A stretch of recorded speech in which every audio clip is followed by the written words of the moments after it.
Y'all are not going to believe this. I'm usually so very prepared. I forgot I had to do this today. Good thing I had clothes on.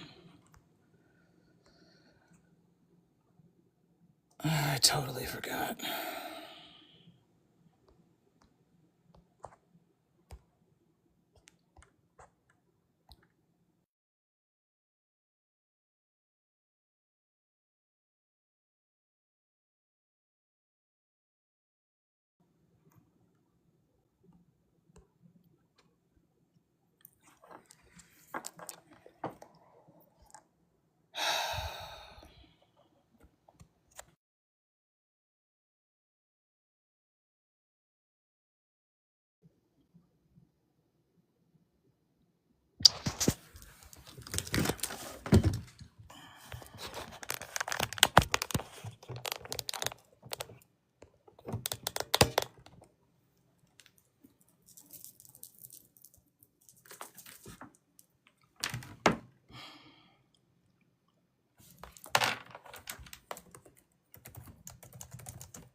Why is it not opening?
And I haven't eaten today yet.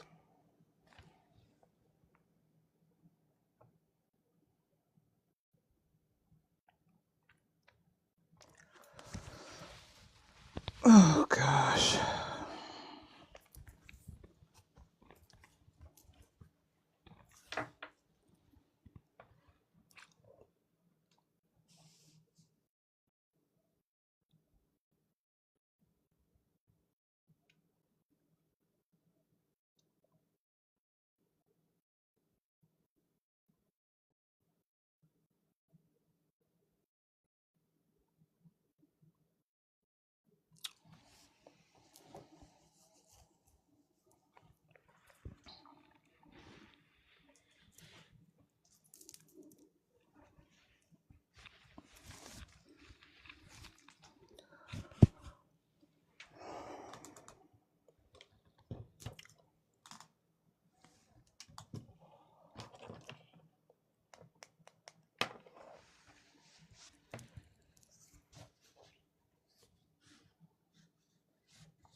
You're in your account.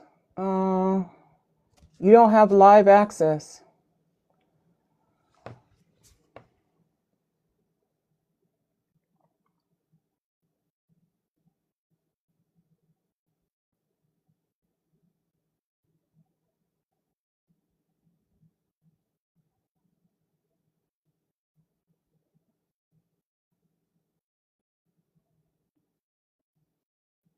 She doesn't even have multi-guest access.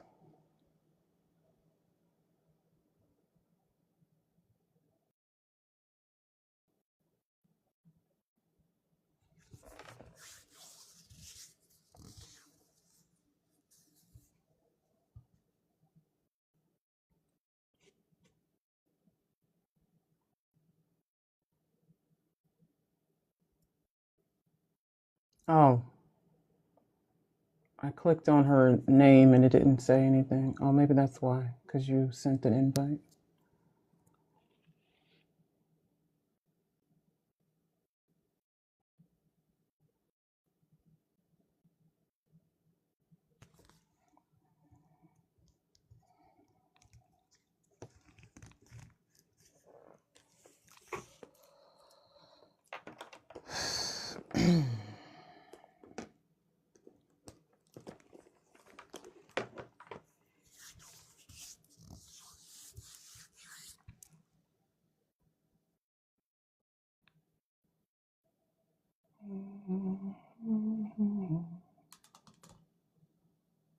Yeah, I got it. Sianka emailed it to me. So I have it. But thank you.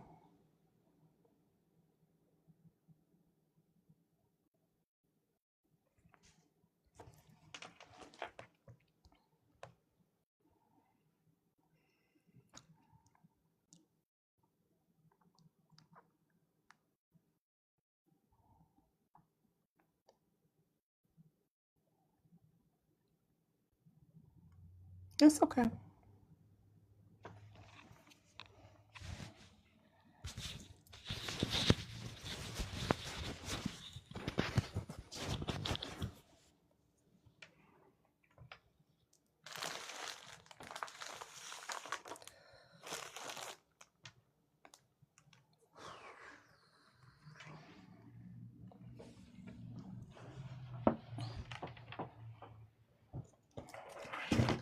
Oh my God, what is wrong with this thing? What is wrong with everything today? Lord above.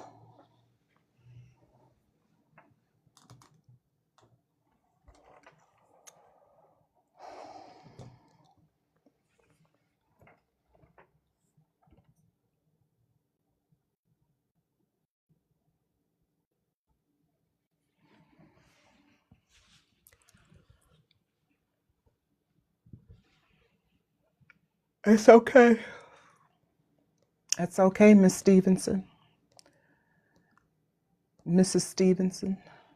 You have to be on a smartphone or tablet to access TikTok live multi-guest.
Who is this alien?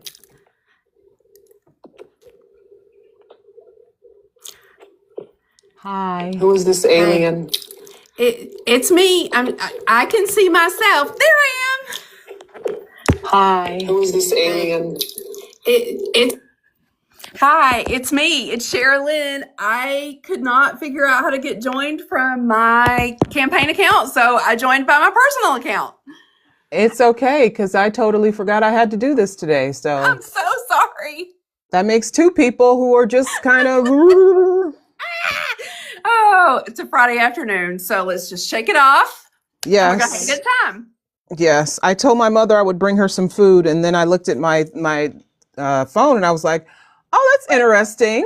What is this? Oh, goodness. But anyway, okay. Hello. Hi. Welcome. Thank you so much. I am so sorry. I let my staff go because it's Friday afternoon, and so they left like the old lady here to figure it out on her own. It's okay. From older people to younger people, nobody knows how to get onto TikTok Live, except for Our Vote Counts. We're the only ones who know how to do it. Well, thank you all so much for being on and for asking us to come on. I am so excited to be here. We are excited to have you, Cherlynn.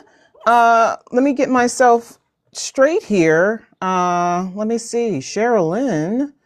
Let me start by saying, if you are in the audience and you have questions for Cherlynn, you can hit the multi-guest like she did and come up and ask her a question.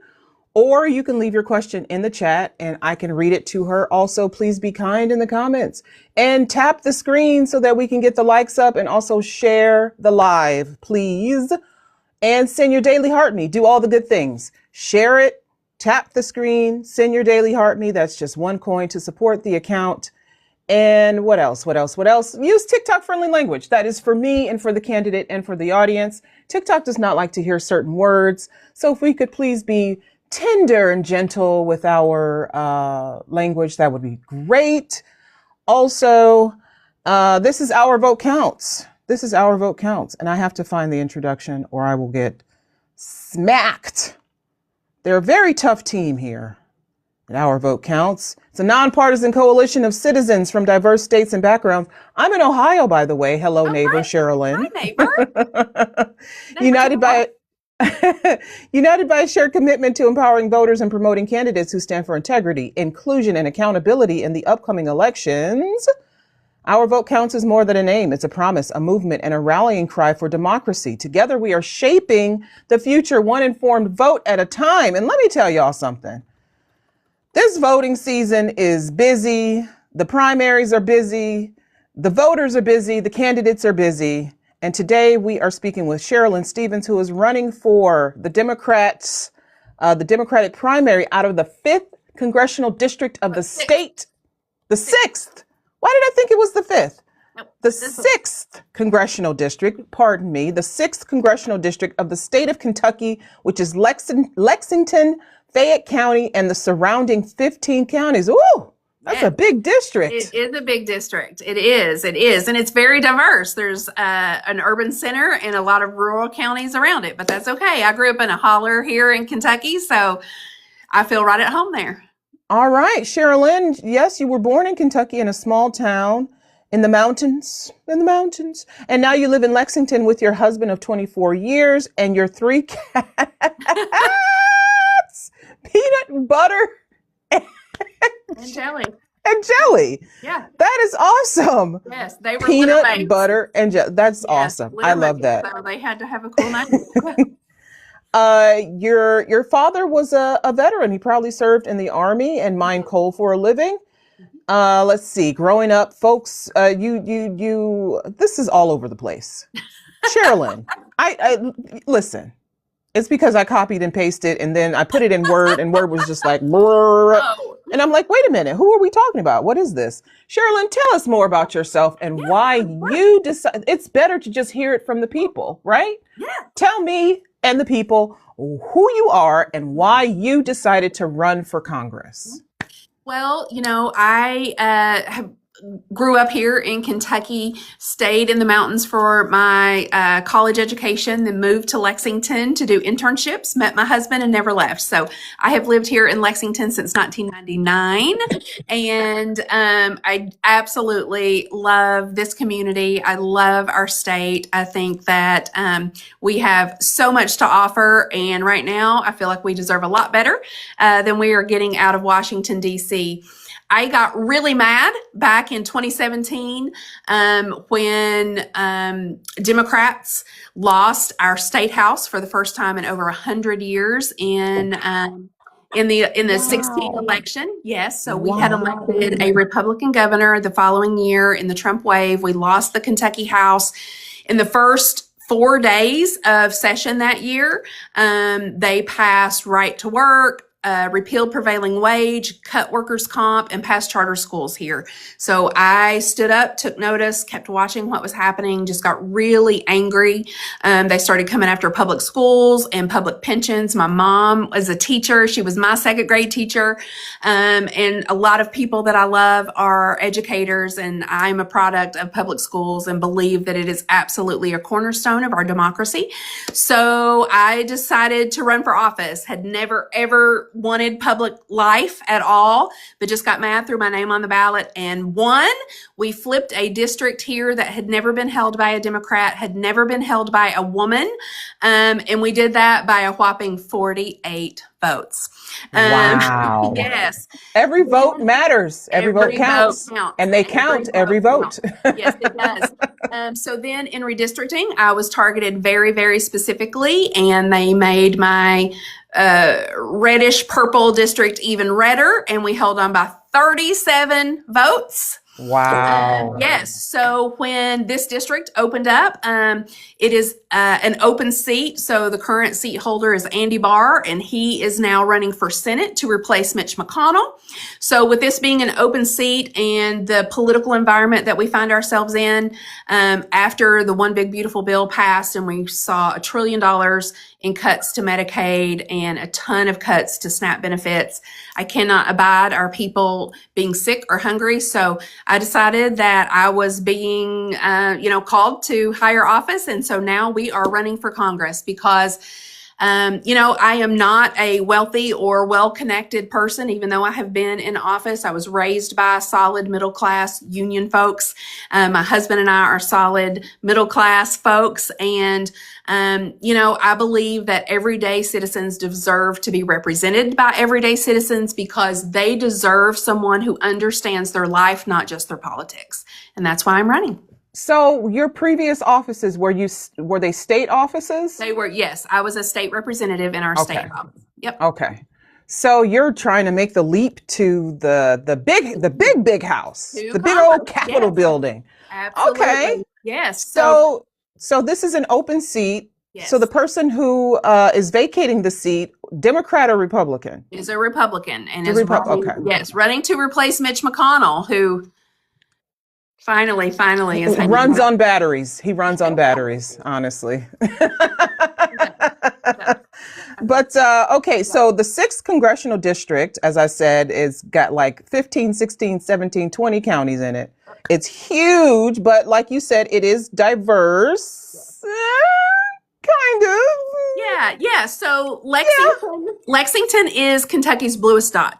Louisville is bigger, but Lexington votes bluer. And so it makes up almost half of the district. So the surrounding counties, are more rural, and the further out you go, obviously they get even more rural. Right. But I have lived that life, grew up in a very tiny town. So I know what that is like. And I know that while there are a lot of kitchen table issues that are the same, that there are then some other issues that are different. And so knowing that I understand both the urban and the rural life, that does help. That I have already flipped a red district to blue, knowing that I have survived the nasty and divisive politics that unfortunately dominate our elections today. So there are no bombs that can come at me this fall. And the fact that I have already stood on a legislative floor to fight against MAGA Republicans makes me, we believe, the natural choice to be the Democratic nominee and to take on the Republican in the fall. I've beat MAGA before, and I will do it again. Okay, you've done all that. But tell me, Cherlynn, what is the most Kentucky thing you've done recently? Oh my gosh, the most Kentucky thing that I have done recently. Probably like eating a fried bologna sandwich. Good old mountain food, made cornbread. You ate some good old mountain food. I do like my bourbon as well. So partake of our, prime beverage here.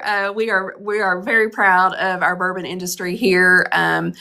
We believe that it is our gift to the world. So that is something that is very much like us. And I was actually on a horse farm here on Tuesday. So that is something that is very, very. That's three things. That's three things. You were on a horse farm. You had some bourbon and a fried bologna sandwich. You are Kentucky through and through, Cherlynn. Through and through. Listen, you can take a girl out of the holler, but you can't take the holler out of a girl. All right, let's get down to these questions. Okay. So speaking of your bourbon, an industry that has been affected by the tariffs, the terrible tariffs. Terrible. How might tariffs on imported steel and aluminum, for instance, affect manufacturing jobs in central Kentucky's cities like Lexington and Georgetown, where auto and industrial production are key employers? Yes. So Georgetown is home of Toyota Bluegrass Manufacturing. Mm-hmm. And so every single Camry that is ever driven anywhere in the world comes out of Georgetown right here. And so it is Toyota's largest manufacturing plant in North America. And so you better believe that those steel and aluminum tariffs are hitting them very, very hard. That is here, but there is also just an entire support industry around that Toyota plant as well. And I know that Toyota's been doing a really great job of trying to mitigate that. But their mitigation efforts are unsustainable long term. So, that is something that is really concerning to a lot of us here outside of the 6th district as well. We have a lot of other auto manufacturing here in Kentucky. So that's been something that's really hit us very, very hard. On top of that, just agriculture in general, as tobacco started to take a downturn, we told those folks, hey, you can save your family farm by planting soybeans instead. And we see exactly what has happened with the soybean industry because of the tariffs as well. Let me ask you, okay, you see what's happening. You understand what's happening. You know why it's happening. Yep. When you get to the House of Representatives, it's your responsibility to, I mean, Congress has totally relinquished their power, the power of the purse, the ability to rescue farmers. When you get to Congress, you've got to do something about this. Absolutely. You got to do what is your plan to help out the industries in your district that are affected by these tariffs? Do you have bailouts? Do you have, I don't know, you said, teach them how to pivot to another thing, or what are you going to do? I think that we have to look at every option available to us. First and foremost, I believe when the 6th district flips, we are going to flip Congress. And so the new Congress has to get in and exert itself as a co-equal branch of government to put checks and balances on a very unchecked and unbalanced administration. And the Supreme Court has told us, of course, that Congress is the only branch that should be implementing tariffs. So we've got to pull those back. We have got to find a way to hold this administration accountable for the harm that they have done. We are just seeing absolute chaos pour out of Washington, D.C. And it's causing so much uncertainty and consternation here at home that we are having trouble. So we have got to go in. I've told people, I think it's going to be kind of like going to the ER. We're going to have to triage and find out ways to stop the hemorrhaging. And then we've got to slowly and systematically try to walk back a lot of the things that have happened, be sure that something like this can never happen again. And then we have to get to work to build a better America and a better system for our constituents and for America. Healthcare, for instance, is something that we have got to tackle. And just rolling back what has happened from the Trump administration is not going to be enough. So again, there's a lot of progress that needs to be made. There's going to be a lot that has to happen really fast. So as soon as we get in there, again, we've got to, we've got to take those provisions of the One Big Beautiful Bill and try to reverse those. We have got to try to switch up those or pull back on those ACA subsidies. Those have to be re-implemented. Here in Kentucky, we just had 40,000 Kentuckians not renew their health insurance through our public health exchange. Ooh, that's a lot of people. That's a lot of people. So high. And so the same thing has to happen with tariffs, and the same thing we have to, hopefully this illegal war, crazy war will not still be happening. But we see that the cause of the chaos surrounding that has caused gas prices to absolutely skyrocket. I just did a press conference yesterday about that. Gas right here in Kentucky is $4.19 a gallon right now, and diesel is up to $5.50. And so speaking of those agriculture folks, farm trucks, tractors, they run on diesel. So that is jacking up their production costs. So that's going to keep jacking up our costs at the grocery store, at the farmer's market, when we go to buy those products that are coming out. So there's just a lot happening. And so there's a lot that has to happen really quickly once Congress flips. But I have every faith that we are going to flip the House. And I do believe that there is a path to flip the Senate as well. So, okay, you mentioned gas prices being high. Is there any suggestion at the state level in your state to suspend the gas tax to provide even the slightest bit of relief to consumers? Well, the gas tax has been a conversation in Frankfurt here for a long time, but there just has not been the political will to do anything about it in either direction.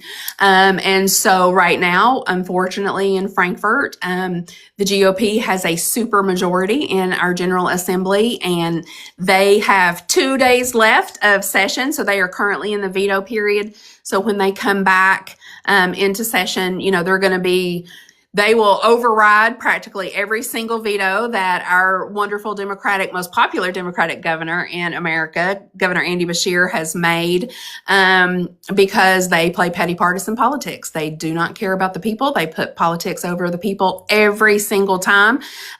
So no action was taken on it this year, and I do not believe that they will do anything about that in the 2 days that they have left after the veto period at all. And I'm not going to mince words with you, Cherlynn. That pisses me off. It should. And I'm in Ohio, and they're playing the same game in Ohio.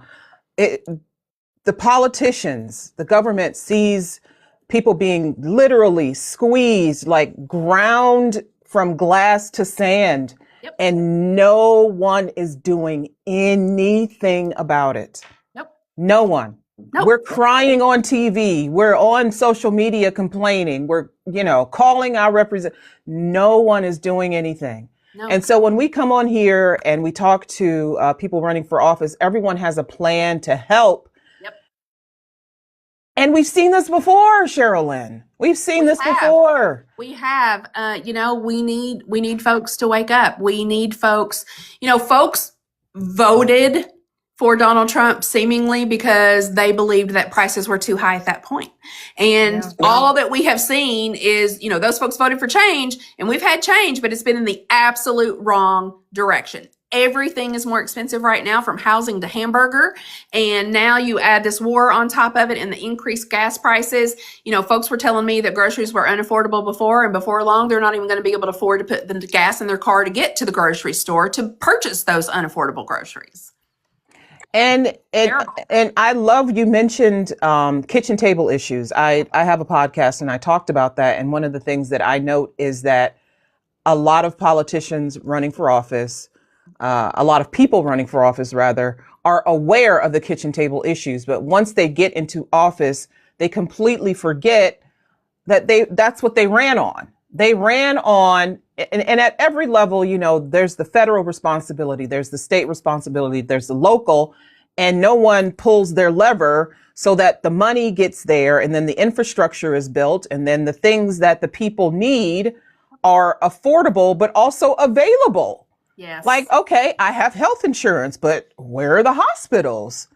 Correct. I have money to spend, but I don't want to be spending thousands of dollars on something that used to cost hundreds of dollars. Yes. Yes. So I want you to tell me what you're going to do specifically about these issues when you get into office, because there are things that people in the House of Representatives can do. They think, oh, I don't have any effect on lower prices. No, there are things that you can do. There are absolutely things that we can do. And, there just has to be the political will to do them. Unfortunately, far too often we see folks get into office and they start kowtowing to those folks that can write them 5- and 6-figure donations. Right.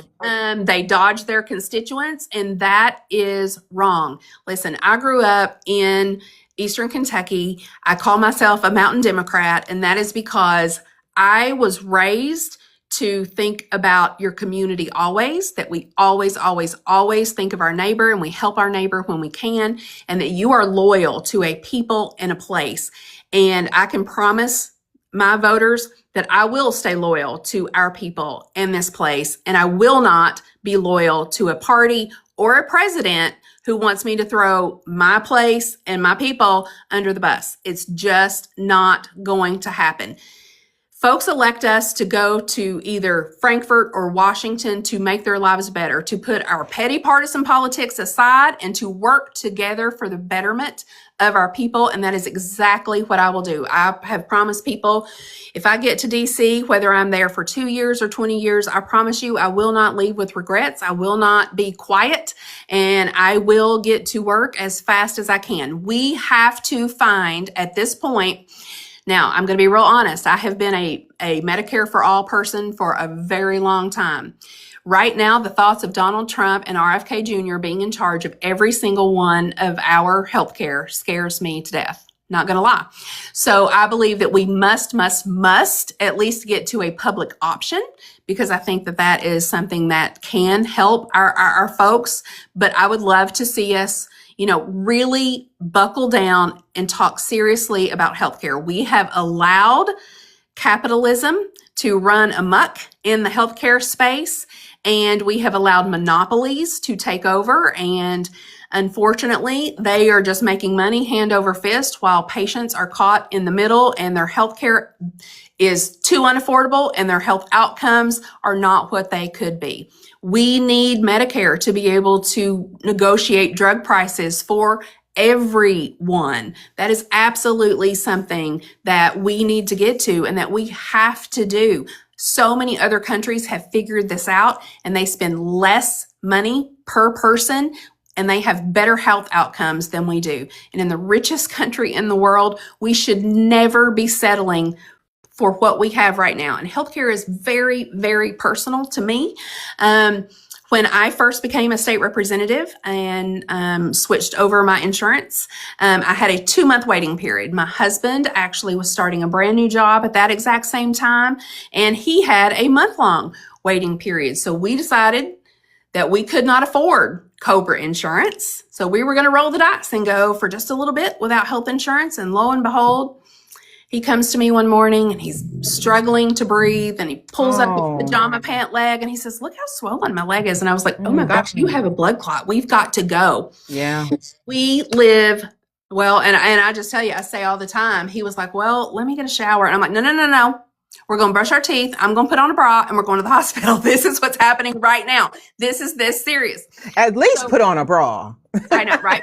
So we live 4 minutes from a hospital. 4 minutes from a hospital. We walked in the door. In about 3 minutes, he collapsed. I completely thought he died. They ended up working on him for more than an hour in the ER. They had a priest standing with me because they thought that they were going to lose him. He ended up spending 3 days in ICU, a couple more days in a regular hospital room. And so in the blink of an eye, we were in tens and tens of thousands of dollars of debt. So it has been my mission to be sure that other families do not have to face that same issue or that same problem. You know, we pulled into the parking lot that day and my husband said, you know, maybe I'm feeling a little bit better. Maybe we shouldn't go in. You know, we don't have insurance right now. And nobody should have to have that thought in their head when they are experiencing a medical crisis. Now, because of the Medicaid cuts that are about to happen here, Kentucky is the state that is going to be hurt the most. We have I was just going to say 35 rural hospitals that are under threat of closing. One of them right here in the 6th Congressional District has already closed everything except their emergency room. And we're not sure how long that emergency room is going to be able to hold on. That's not talking about nursing homes. That's not talking about,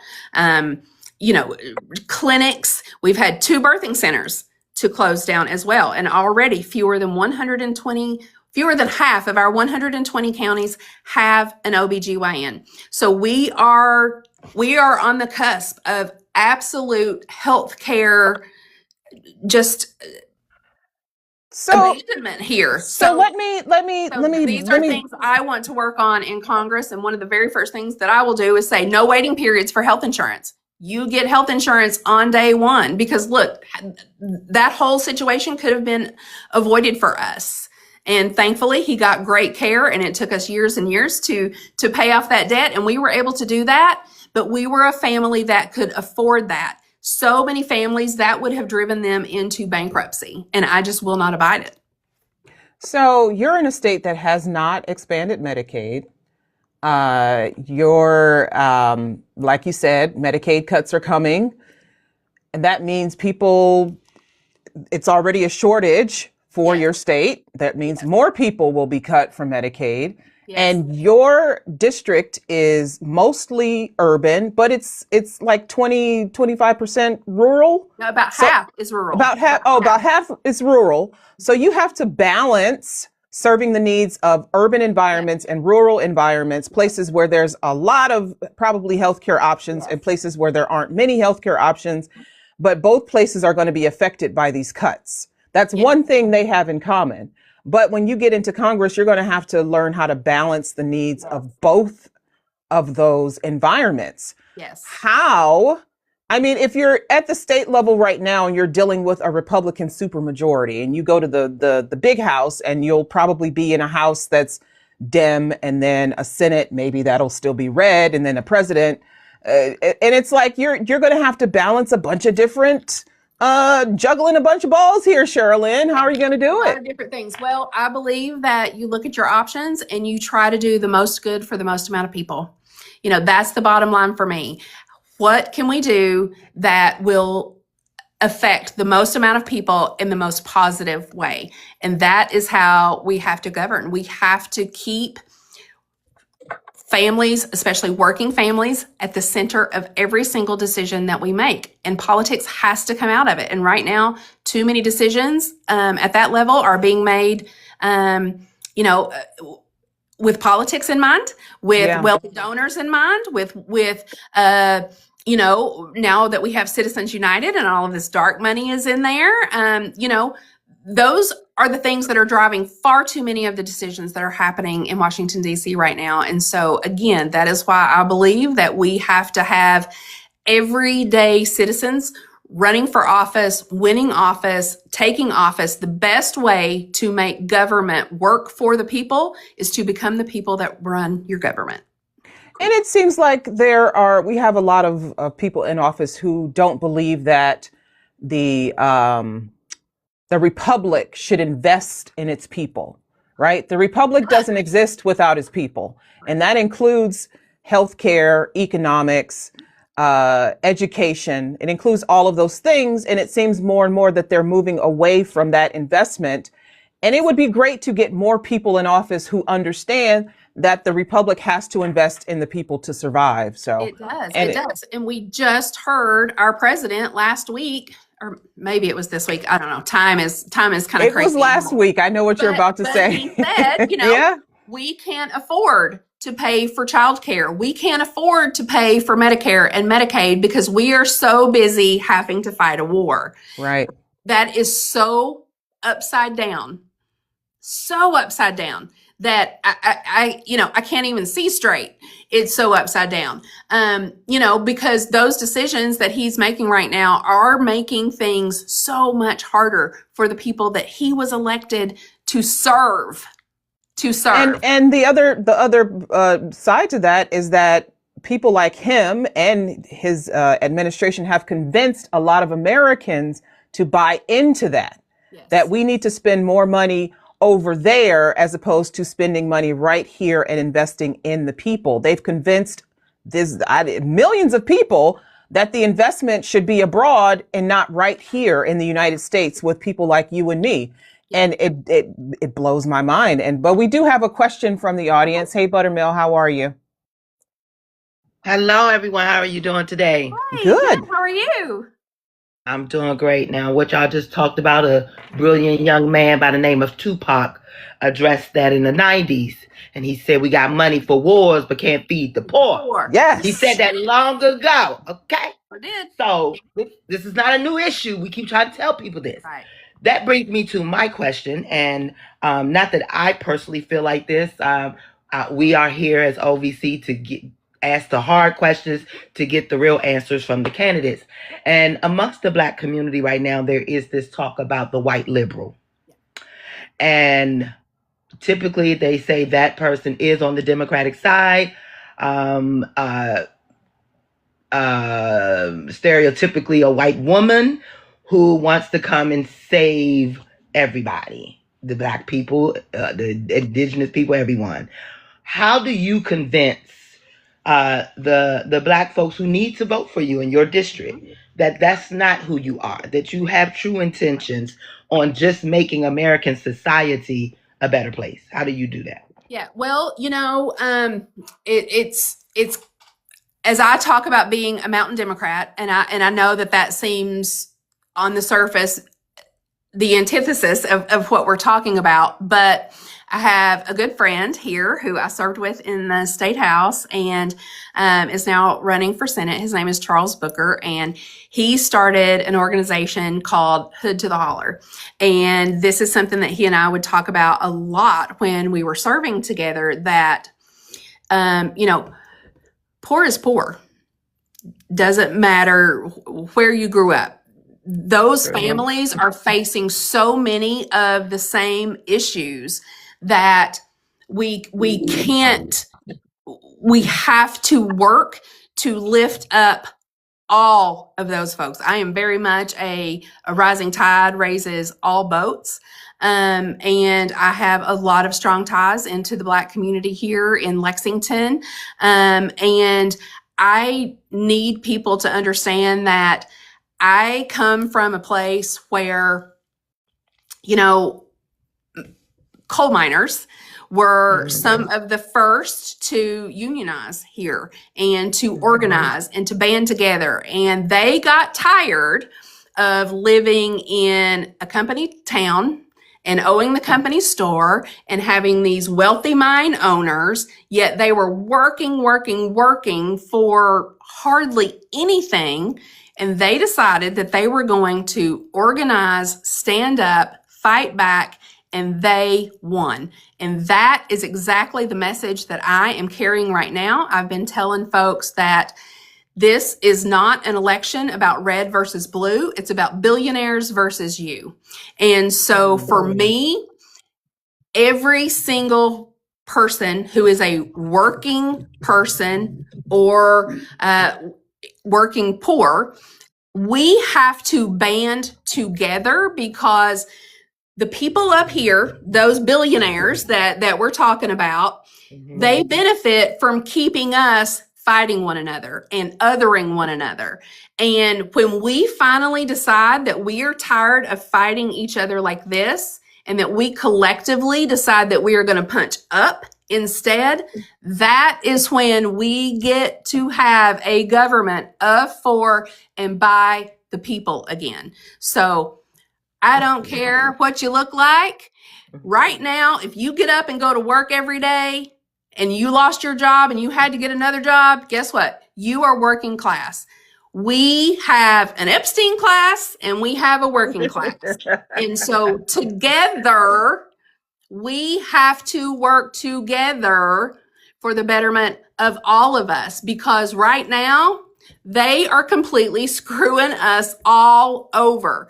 And that comes from them pulling the strings and keeping us othering one another, because, you know, if you convince this person, well, your life is bad because these people, no. That's a bunch of BS that is absolutely manufactured at the top, because they benefit and they profit from keeping us divided. And I am someone to say no more. Thank you. I appreciate that answer. Absolutely. Thank you. Thank you, Ayana. You're welcome. Thank you, Buttermel. Listen. It's a lot. There's a Well, there's a you know lot what? going on. There's a lot really going on heavy with right me. Listen, Miss Cherlynn, I have had this scarf on for hours, and it is pinching my ears, and I am so sorry if I'm fiddling with it while I'm talking to you. It's pinching my ears. But I want to ask you some rapid fire questions. You're very experienced. So when you talk, you answer all of my questions when you talk. Okay. So I love that. I have no problem with that. But now I want to try to stump you, Cherlynn. I want to try to stump you. Okay. Broadband expansion or road repair? Which comes first? Oh, shit. Oh, sorry. I love it. No, that's tough. It's tough because, you know, here in Kentucky, we have done new, but we are really bad about maintaining what we have. A lot of our dams are like C grade right now. You can drive around here, that ice storm that we just had, there are potholes big enough for my house to fit in right now. So that's tough, because living in a rural area and having access to a lot of folks who live in a rural area, my parents still live there. You know, broadband expansion is real. If the pandemic taught us nothing, it's that far too many people still do not have the access that they need for people to be able to work from home, our students to be able to learn from home. And we have had a lot going on here in Kentucky. And I was really proud back in those sweet Biden bucks, as they came down from the federal level, helped us to invest a lot in broadband, and we were able to do a state match for that. So we are currently working on a lot of last mile connections. Mm-hmm. And so that's hard, because I believe both are such needed we need investment in both, and they are both such important infrastructure for our people. So that's tough, but it sounds like I'm probably going to say broadband, because once that broadband gets into a lot of our more rural areas, that will allow more industry and business to be able to go there to then build up. That will then be more tax dollars. That will then be more jobs, which then will turn into more tax money to fix our roads. There you go, Cherlynn. All right. Well. Okay. Here's another one. And we want to be very careful with the language we use when you answer this question. Addiction treatment or incarceration, which reduces harm? Oh, addiction treatment, by far. We cannot incarcerate ourselves out of addiction. It's just not going to happen. Okay. Well, public transit expansion or highway widening, where should funding go first? Okay. For my district. Yeah.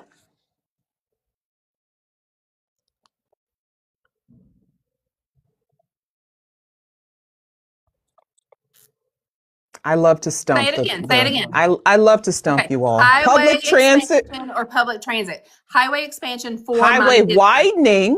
Yes. Widen the highways or public transit expansion. More buses or bigger highway lanes? I know. no, that's for my district, I'm going to say highway widening. Okay. But I don't think that that's necessarily the answer for every district. Well, you can only answer for your district. Exactly. So, yes. Yeah. There you go. Okay. Flood resilience or coal cleanup? What's the more urgent investment? The flooding here, and a lot of the flooding that we have had here and experienced here, a lot of that is a result of obviously climate change, but some of the coal cleanup that hasn't been done. So they are linked. However, with climate change and the fact that here in Kentucky, we are seeing more and more very significant natural disasters, I'm going to have to go with flooding because FEMA has not done its job here. I know people that lost their homes when we had the big flood 4 or 5 years ago. They lost their very nice home. They lost both of their cars. They lost everything that they owned, and FEMA gave them $9,000. Oh. Yeah, it's bad. So I'm going with wow. flood. Yep. Oh. Yep. That's not good. It's bad. Well, and this administration would love to get rid of FEMA altogether. Yeah, they would rather give you $0. So it's okay. What's Lexington's biggest unmet need in one word? Oh, unaffordable housing. Oh, well, housing. Housing. I guess if I can only have one word, can I hyphenate those? Yeah, that's fair. That's fair. Rural Kentucky's biggest barrier to growth in one word. Mindset. Okay. Your top priority for your first 100 days in one word. Affordability. Affordability. Okay. What Kentucky's young people deserve the most? One word. Leadership.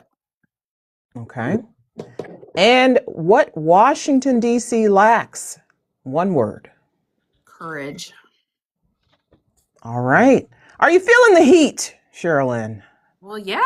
It's 39 days to go. Of course I'm feeling the heat. Well, I get accused of asking people the hard questions, so I'm not trying to be tough, but I really I need to know what you're going to do. I have a neurodivergent brain, and generalizations do not work for me. I need to know what are you going to do? And I know one of the things going on in Ohio is brain drain. Wow. The young people come here and they're like, it's very expensive. And where are the opportunities? Where are the jobs? Is that something that Kentucky and your district is experiencing? Yes, very, very much so. Every kid, no matter their zip code, should feel like they are offered the opportunity to start a life, start a business, start a family, and have opportunity exactly where they live. They should never feel like they have to move. Unfortunately, too many of our rural communities are very much experiencing that. Most of them, the largest employer in their county is their public school system. Mm-hmm. And next would be their hospital, and now those are at risk. So yes, they feel like they have to leave. And, I have talked to several folks that are here in medical school, and with our supermajority in the General Assembly just constantly cracking down on interfering in people's healthcare decisions and choices. A lot of those students that are being trained as doctors are planning to leave. And it's very real. It's really concerning that we have people that feel like, that there's only a handful of communities here where they can move and actually have a good job. and especially as young people are coming out of college right now. I had a round table recently with some college students and recent college grads, and they're all talking, of course, about coming out with massive amounts of student debt and the fact that they don't believe that they're ever going to be able to own a home, and it's going to be a long time before they can start a family. And so with the unaffordable housing issue that we do have here in one of our largest urban hubs, folks feel like even if they get a job here, they can't live here. They need to go out to some of the surrounding communities to find housing that is affordable. And people should absolutely be able to live where they work. But when we have teachers, nurses, police officers, firefighters not being able to live in the communities that they serve, we are doing a huge disservice to the next generation. So yeah, it's a big problem here. And so if there was one industry you could, like say people of your district come to you and say, we're looking for federal investment dollars into a specific industry we know will grow this district and attract more people to living here. What is that industry, do you think?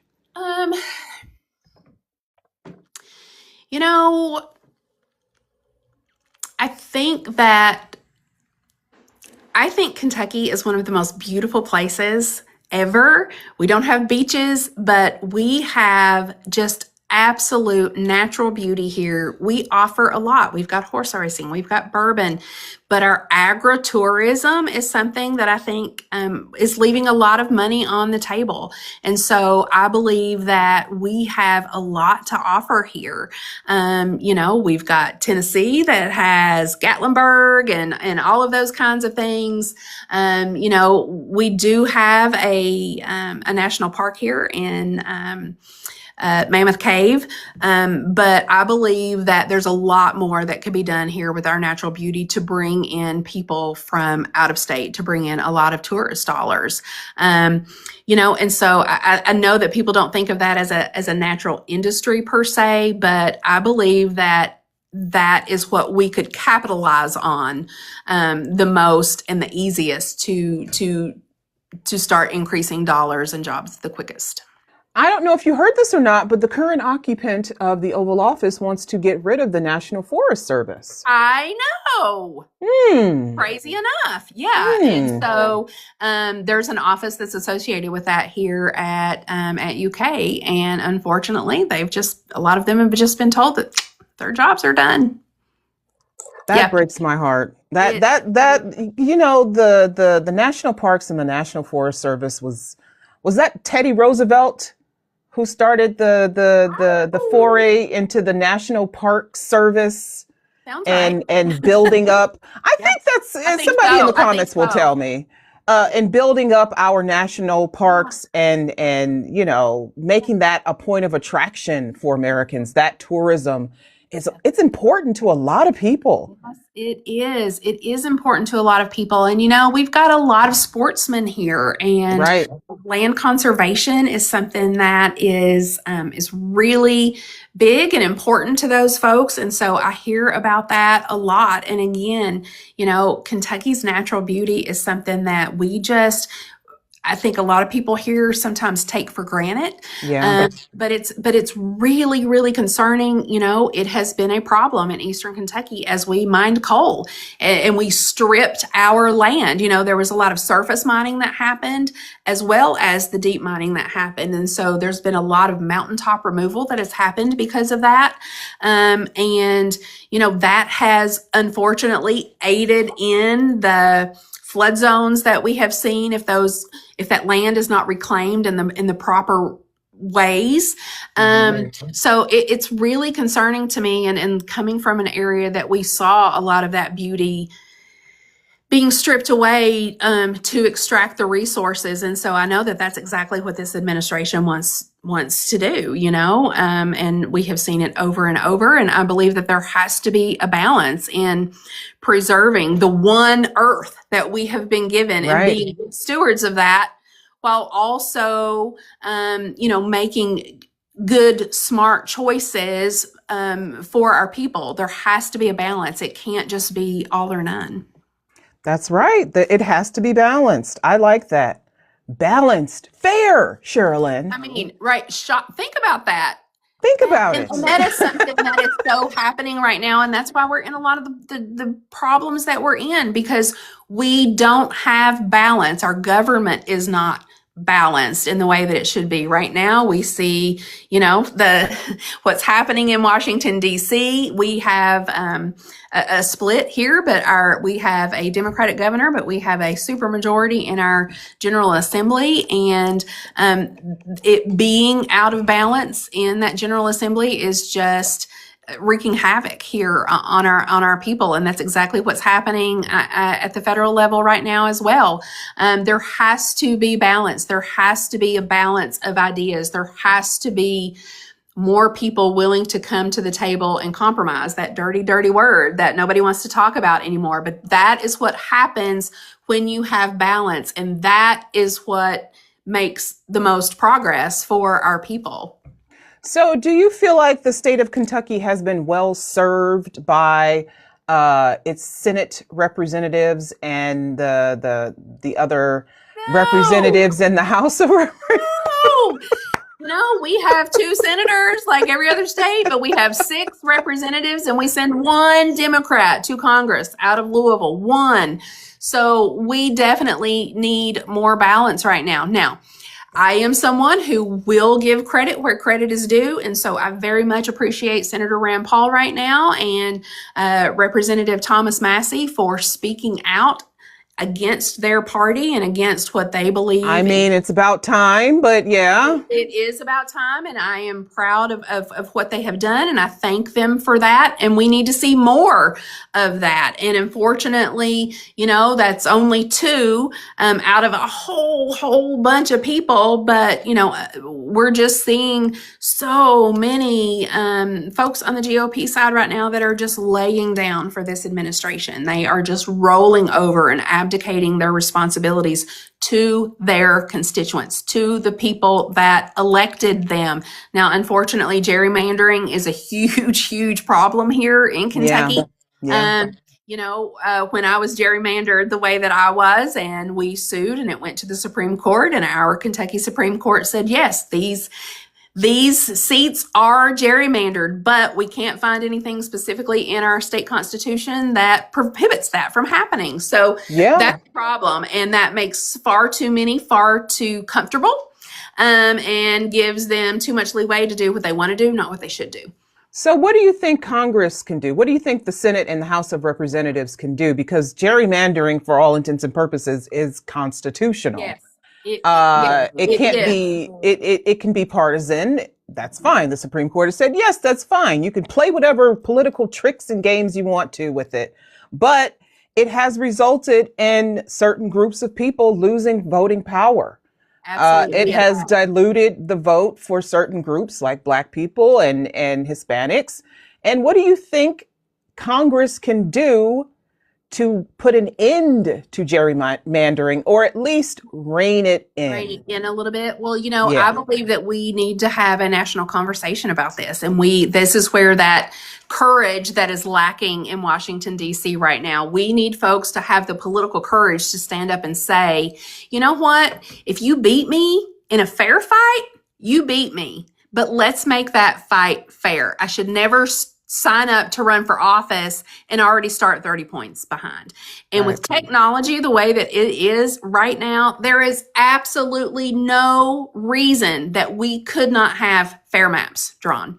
And so I would really like to see that conversation start and happen and see what kind of progress we could make toward that. Because again, let's make this fight fair, and then let's see where the chips fall at that point, and see how this turns out. But the League of Women Voters has really talked about this a lot in the last few years, if you've been paying attention. And it's been a big topic of conversation here in our state. As we just went through redistricting, but now it's already 2026. Time flies. And I haven't even been having that much fun, but anyway, but I think that there has to be a group of people that stand up and start that conversation. And again, I think far too many people in Washington are lacking political courage, but I think that would be super popular amongst our citizens to say, hey, there's no reason that these maps can't be fair.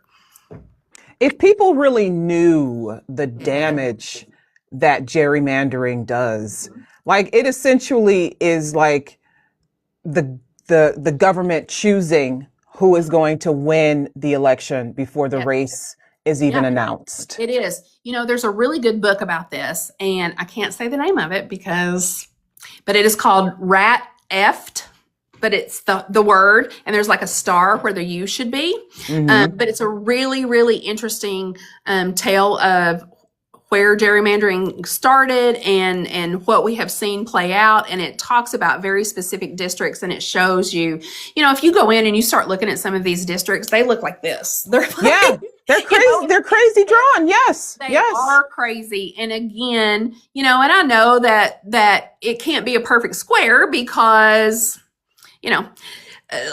nothing in life is perfect like that. And so as you have to account for population and a lot of those different things. But again, I believe that things could be a whole lot better and just simplified. Like it's become such a complicated process, but it's become just the norm. And we can't be accepting just the norm anymore because it's not serving us.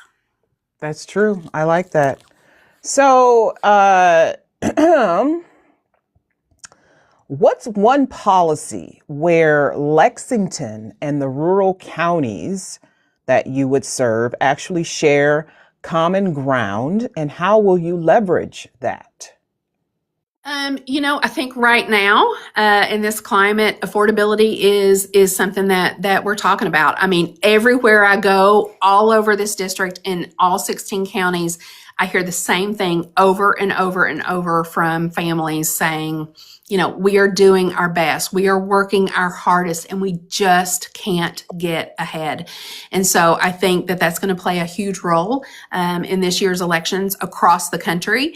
Again, back to everything is more expensive, from housing to hamburger, and it's just unsustainable, because while we have watched the price of absolutely everything climb, our wages have stayed completely stagnant. Here in Kentucky, we haven't changed our minimum wage since early 2000s, and it's still $7.25. So, what do you think the minimum wage should be for your state? I would love to see us at least get to 15. At least be a lot better at 20, but at 15, that's doubling what it is now. That's still not enough. I'm telling you, it's not enough. It is still not enough. It absolutely isn't enough. But I think that, you have to be realistic when you're talking about getting legislation passed. In the perfect world, absolutely. I mean, just like 5 years ago, people were saying if the minimum wage had kept up with inflation, it would be like $22, $23. And that was 5 years ago. And think about how much more expensive things are now than they were 5 years ago. So it's probably even closer to $30.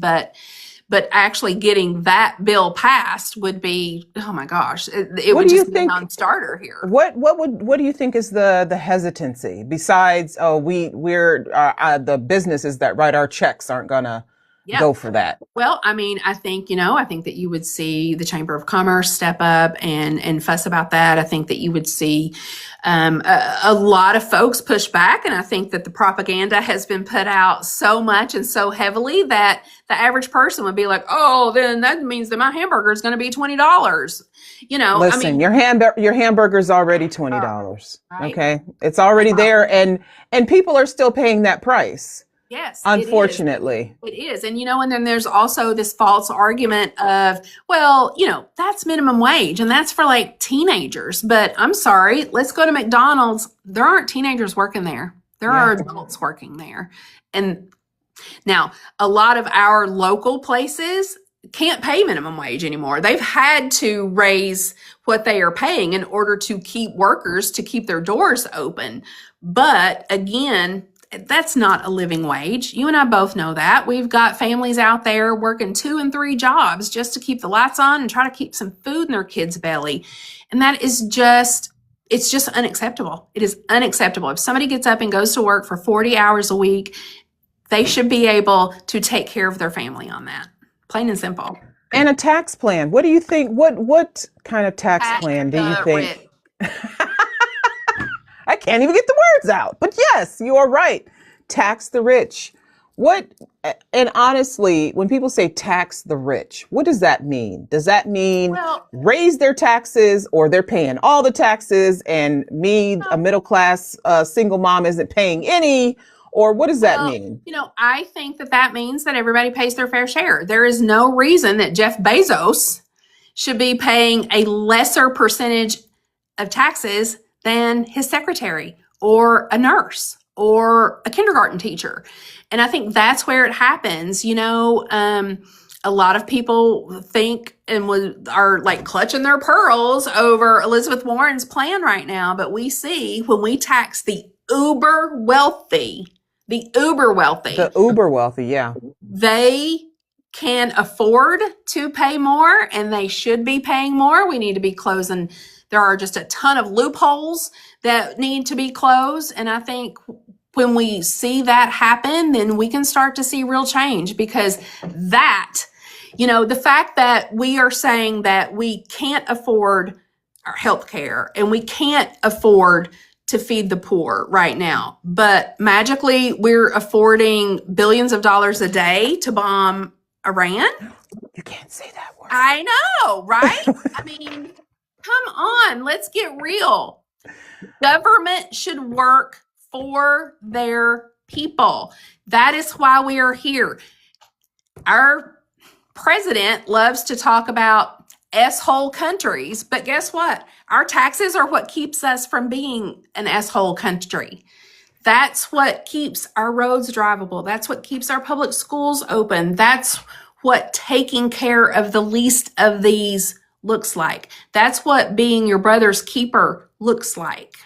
And you're not talking about like taking money out of people's pockets, right? No, I watched a video, not at all. an interview with a landlord in New York City yesterday. I watched this video, and he was complaining because the mayor of New York City wants to institute rent freezes. And he says, how dare you take money out of my pocket? I'm entitled to make this exorbitant amount of money. I'm entitled to charge whatever rent I want, and I'm entitled to make this money. This is my money. And how dare you tell me that I can't charge people more? And the comments thankfully disagreed with him, but he's crying because, how dare you tell me I can't make 25 million? Yeah. How dare you tell me I can only make 19 million when I could be making 25 million? And it's like, dude, you're one person. Yeah. You could live off $1 million a year for the rest of your life, and you still wouldn't be able to spend it all. Yeah. It's really interesting. Gosh, back at the end of last summer, as I was traveling around, and I was in Berea, Kentucky here. And I was in a room full of probably about 150 people. And I went thinking I was going to give my stump and take 5 minutes of questions, and that was going to be over. Well, they kept me there for 2 hours asking me questions. And it was great. We had such wonderful conversation. But a lady stood up as we were talking about, billionaires versus you. And she stood up and she said, how much money is too much money for somebody to have? And that question hit me like a ton of bricks. And I was like, my brain can't wrap around that. There is a number though. There is a number. There is a number out there. If you stop and start thinking about it. Yeah.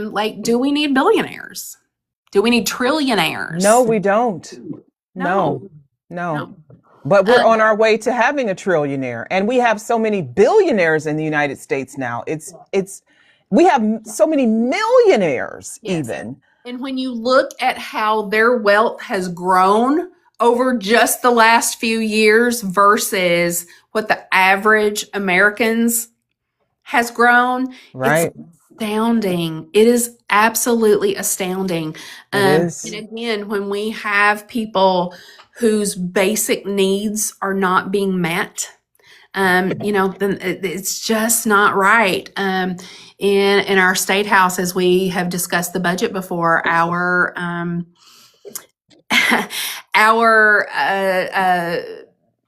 A&R chair has stood up and chastised some of the Democrats and saying, we're talking about needs versus wants. You all are talking about a whole bunch of wants, but I'm talking about what we need.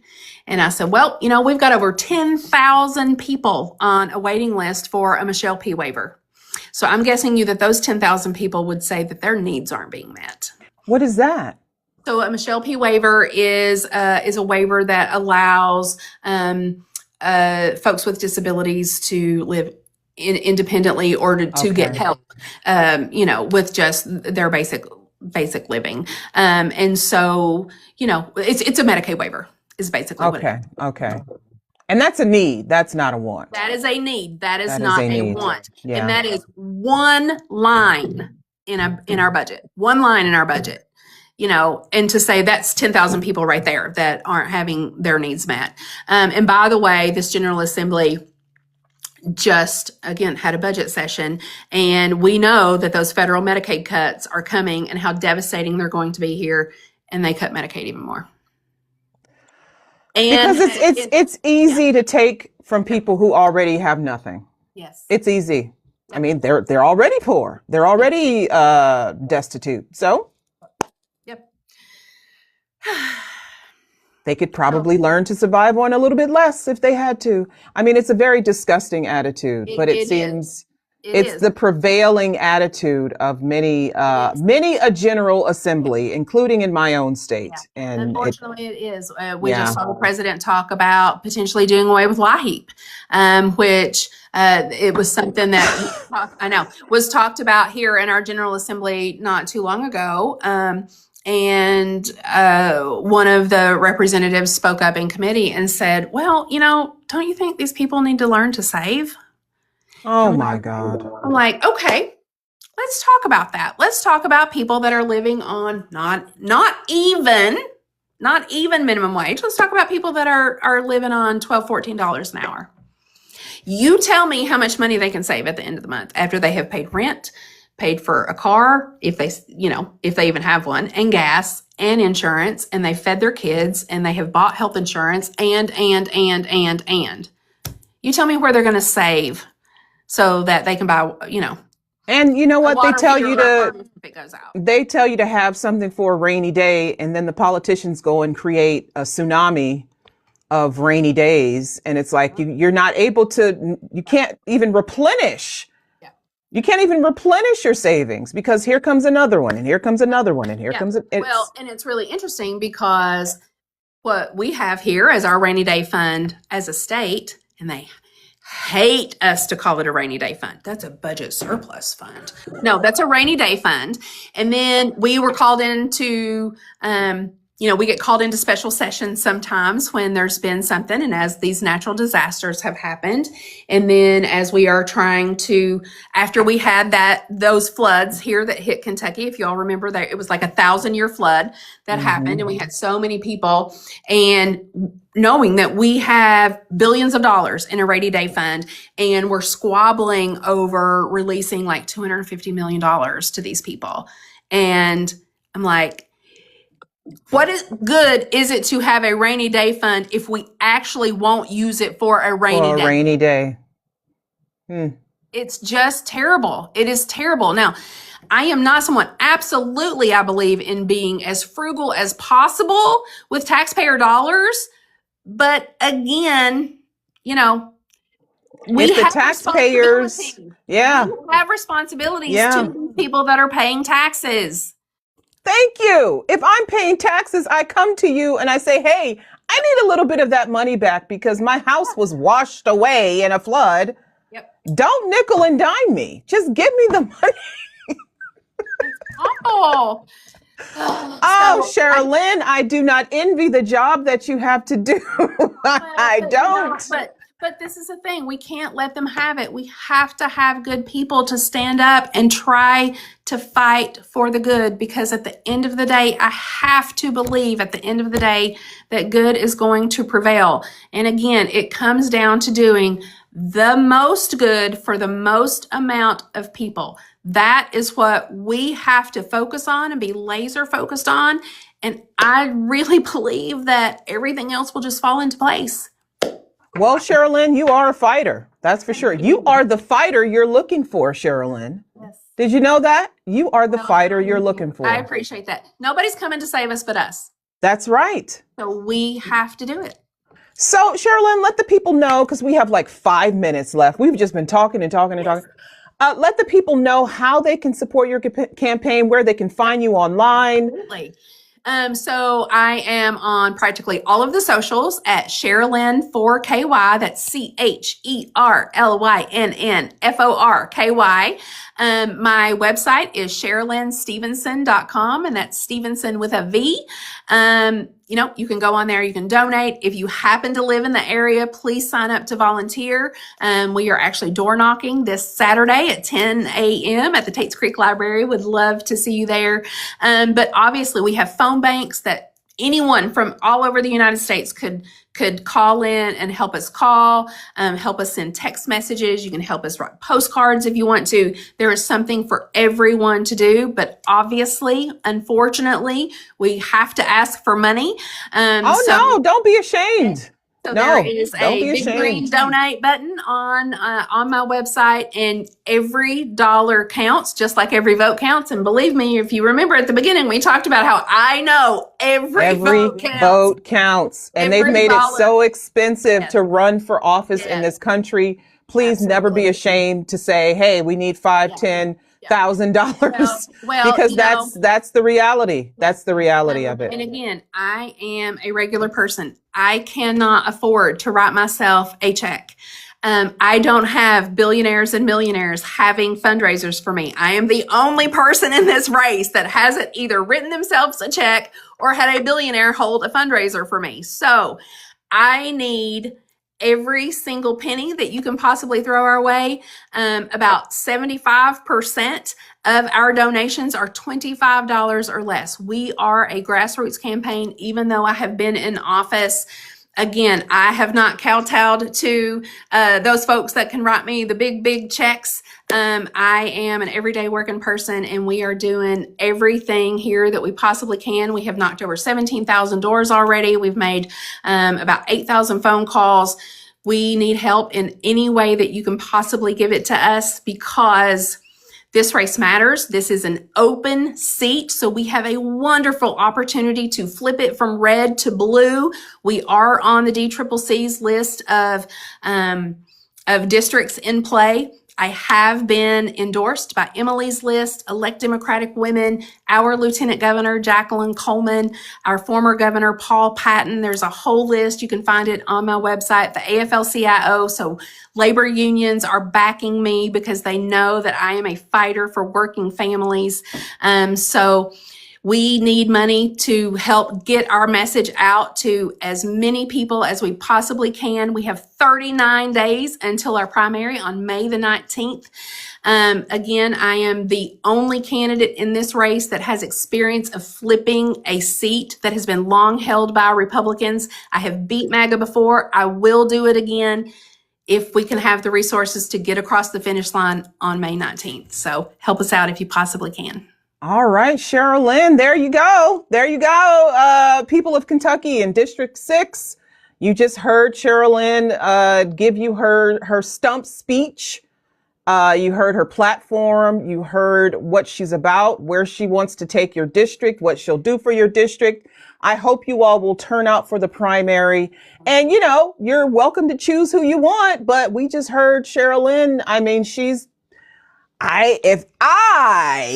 Would I have your vote?